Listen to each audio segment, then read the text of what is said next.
48ویں رات ہوئی تو شہرزاد نے کہا، جب قوت القلوب نے غانم کی ماں اور بہن کو دیکھا تو اسے معلوم ہو گیا کہ وہ ناز و نام کی پالی ہوئی ہیں، اور جب چودرانی نے کہا کہ ہمیں محض ثواب کی خاطر فقیروں اور مسکینوں سے محبت ہے اور ان پر تو ظالموں نے ظلم کیا ہے، تو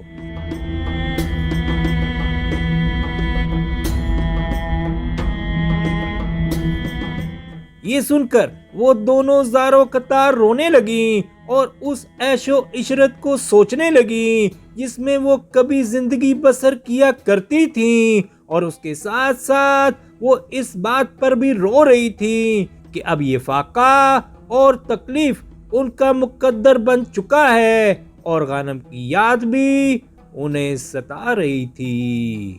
اس کے بعد غانم کی ماں نے خدا سے رو رو کر دعا کی کہ وہ اسے اس کے بیٹے سے ملا دے جس کا نام غانم ہے۔ جب قوت القلوب نے اس کی فریاد اور باتیں سنی تو اس کو یقین ہو گیا کہ یہ عورت اس کے معشوق کی ماں ہے اور دوسری اس کی بہن، اور وہ بھی ان کے ساتھ رونے لگی۔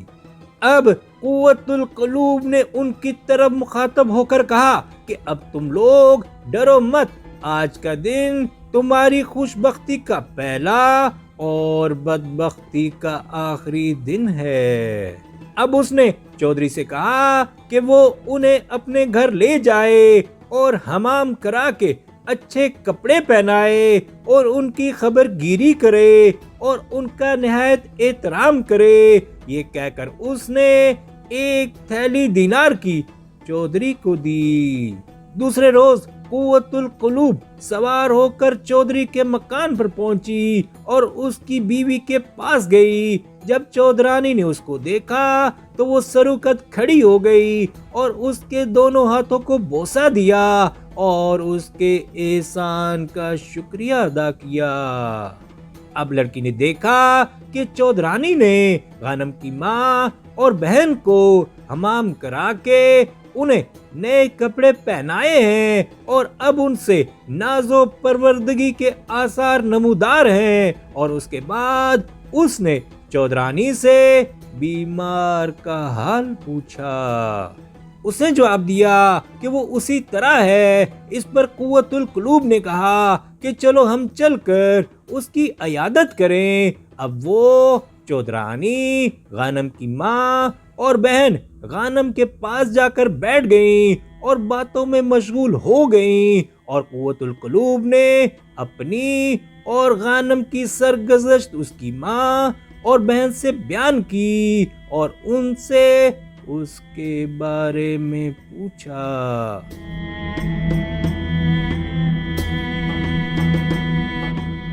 جب غانم نے ان کی زبان سے قوت القلوب کا نام سنا تو بیماری کے باوجود اس کی جان میں جان آ گئی، اور اس نے تکیے کے اوپر سے اپنا سر اٹھایا اور کہنے لگا کہ اے قوت القلوب، تو کہاں ہے؟ اب اس نے غانم کی طرف دیکھا اور غور کیا اور اسے پہچان لیا اور زور سے جواب دیا کہ ہاں اے میرے پیارے، میں یہاں تیرے پاس ہوں۔ اور اس نے کہا کہ یقیناً تو غانم بن ایوب ہے۔ اس نے جواب دیا کہ ہاں میں ہی غانم ہوں۔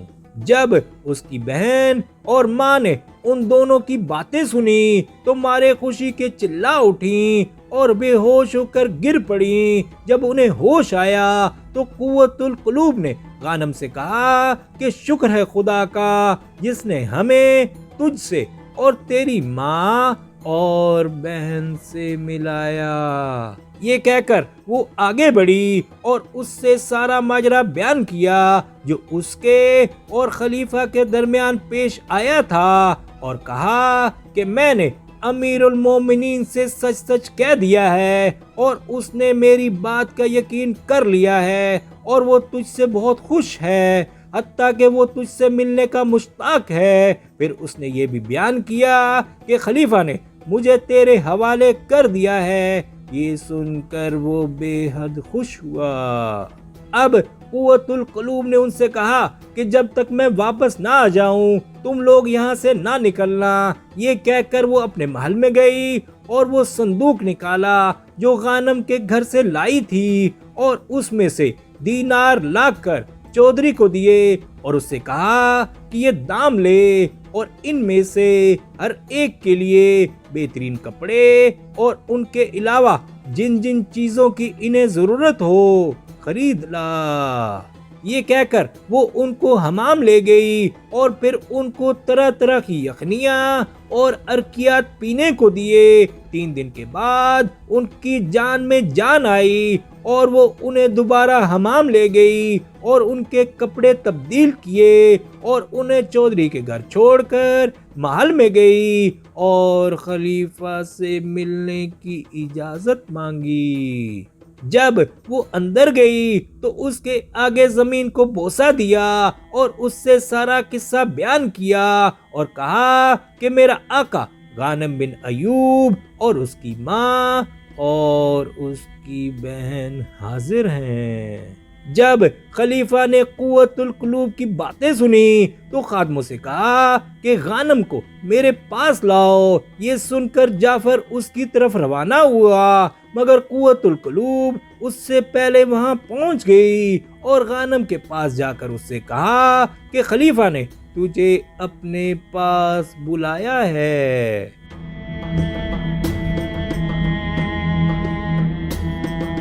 اب اس نے غانم کو نفیس کپڑے پہنائے اور اسے بہت سے دینار دیے اور کہا کہ خلیفہ سے میٹھی اور شیریں زبان سے بات کیجیے اور جاتے وقت خلیفہ کے نوکروں کو خوب انعام دیجیے۔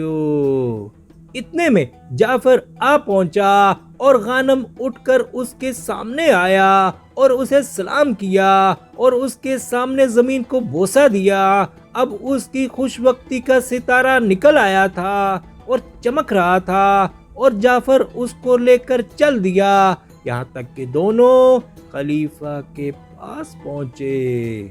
جب غانم دربار میں حاضر ہوا تو اس نے دیکھا کہ وزراء اور امراء اور سپہ سالار وہاں موجود ہیں۔ یہ دیکھ کر اس نے خلیفہ کی طرف نظر اٹھائی اور پھر نیچی کر کے فصاحت اور شیریں بیانی سے اس کی مداح کرنے لگا۔ جب غانم مداح گوئی سے فارغ ہو چکا تو خلیفہ خوش ہو گیا اور اس کی فصاحت اور شیریں بیانی اسے بہت پسند آئی۔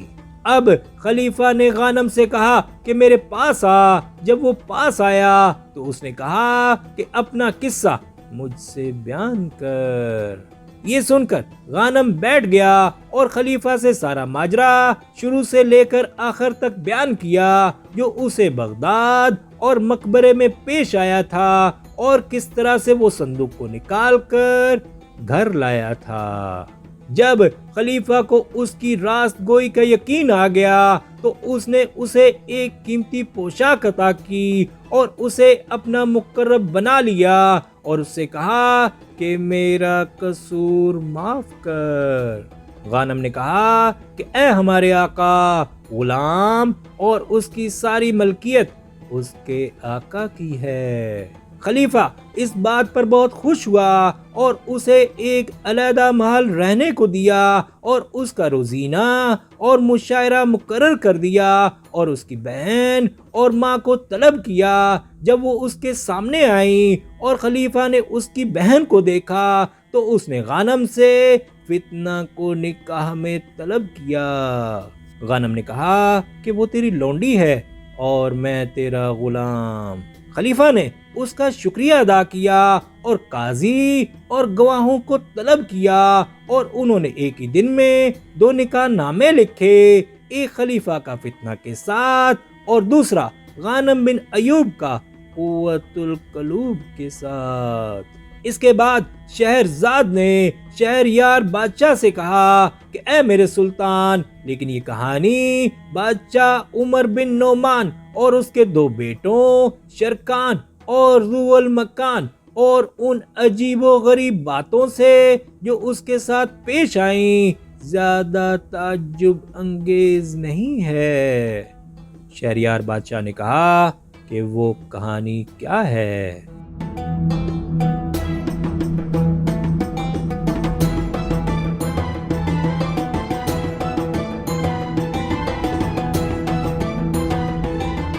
شہرزاد نے کہا، پرانے زمانے میں بغداد پر ایک بادشاہ حکومت کرتا تھا جس کا نام عمر بن نعمان تھا۔ اس کا شمار بڑے زبردست بادشاہوں میں سے تھا اور اس نے کیسر و کسریٰ کو زیر کر رکھا تھا اور اس کی آگ میں کسی شخص کو تاپنے کی مجال نہ تھی اور جنگ میں کسی کو اس کی برابری کا دعویٰ نہ تھا۔ چار سو اس کی حکومت تھی اور تمام شہروں پر اسی کے احکام کو تسلیم کیا جاتا تھا۔ اس کی فوجوں کا گزر دور دراز ملکوں تک ہوتا تھا۔ مشرق اور مغرب اور ان کے درمیان کے تمام ممالک اس کے متی تھے۔ اس کا ایک بیٹا تھا جس کا نام شرکان تھا اور جو اس سے بے حد مشابہ تھا اور گویا آفت کا پر کالا تھا اور جس نے بہادروں کو زیر کر رکھا تھا اور ہر مقابل کا قلع کما کر دیا تھا۔ اس لیے اس کے باپ کو اس سے اتنی محبت تھی جس سے بڑھ کر ہونا ناممکن تھا اور اس نے اسے اپنا جانشین مقرر کر دیا تھا۔ بادشاہ کی 4 بیویاں تھیں اور ان میں سے اس کا صرف ایک بیٹا شرکان تھا اور سوائے اس کے ان سے کوئی اولاد نہ تھی اور باقی 3 بانجھ تھیں۔ ان کے علاوہ سال کے دنوں کی تعداد کے اعتبار سے اس کی 360 کنیزیں تھیں اور یہ کنیزیں ہر قوم میں سے تھیں اور ان میں سے ہر ایک کے لیے اس نے ایک محل سرا بنوائی تھی اور ساری محل سرائیں شاہی محل کے اندر تھیں۔ اس نے سال کے مہینوں کے اعتبار سے 12 محل بنوائے اور ہر محل میں 30 محل سرائیں۔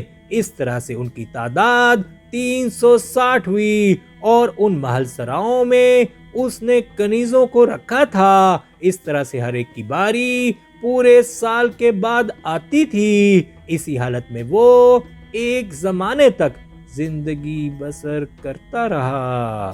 اسی اثنا میں اس کے بیٹے شرکان کا ڈنکا ساری دنیا میں بجنے لگا اور باپ کو اس پر نہایت خوشی ہوئی اور اس کی قوت دوبالا ہو گئی اور اس نے دوسرے ملکوں پر فوج کشی کی اور قلعوں کو فتح کیا۔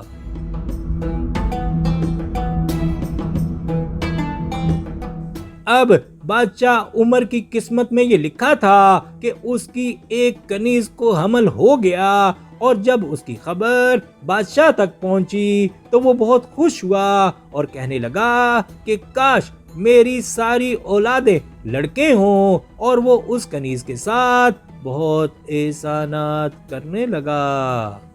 جب شرکان کو اس کی خبر ہوئی تو اسے رنج ہوا اور اس پر یہ امر گراں گزرا اور وہ کہنے لگا کہ حکومت میں میرا رقیب آ پہنچا۔ اس نے اپنے دل میں کہا کہ اگر کنیز کے ہاں لڑکا پیدا ہوا تو میں اسے قتل کر ڈالوں گا، مگر اس خیال کو اس نے کسی پر ظاہر نہ کیا۔ اس کنیز کا نام صفیہ تھا اور وہ ایک یونانی تھی جسے کیسریہ کے رومی بادشاہ نے بادشاہ عمر کے پاس بطور ہدیہ بھیجا تھا اور اس کے ہمراہ بہت سے تحفے تحائف روانہ کیے تھے، اور وہ سب کنیزوں سے زیادہ خوبصورت، حسین اور بڑی سمجھدار تھی۔ جس روز بادشاہ اس کے پاس گیا تو اس نے اس کی بہت خدمت کی اور کہا کہ اے بادشاہ، میں آسمان کے خدا سے التجا کرتی ہوں کہ وہ میرے وطن سے تجھے ایک لڑکا عطا کرے اور میں اس کی تربیت بہترین طریقے سے کروں۔ اس پر بادشاہ بہت خوش ہوا اور اسے یہ باتیں بہت پسند آئیں۔ جب حمل کے دن پورے ہوئے تو بادشاہ نے ایک خادم کو مقرر کر دیا کہ اسے یہ خبر دے کہ اس کے ہاں لڑکا پیدا ہوا ہے یا لڑکی۔ اسی طرح سے شرکان نے بھی یہ خبر لینے کے لیے ایک آدمی مقرر کر رکھا تھا۔ اب خدا کا کرنا یہ ہوا کہ صفیہ کے ہاں ایک لڑکی پیدا ہوئی جو چاند کی طرح خوبصورت تھی۔ یہ سن کر بادشاہ کا ایلچی واپس گیا اور اس کو خبر پہنچائی، اور شرکان کے فرستادہ نے بھی اسے جا کر خبر دی اور اسے اس پر بڑی خوشی ہوئی۔ جب خدام واپس روانہ ہو گئے تو صفیہ کو کچھ دیر کے بعد دوبارہ حمل کا درد ہونے لگا۔ اب شہرزاد کو صبح ہوتی نظر آئی اور اس نے یہ کہانی بند کر دی۔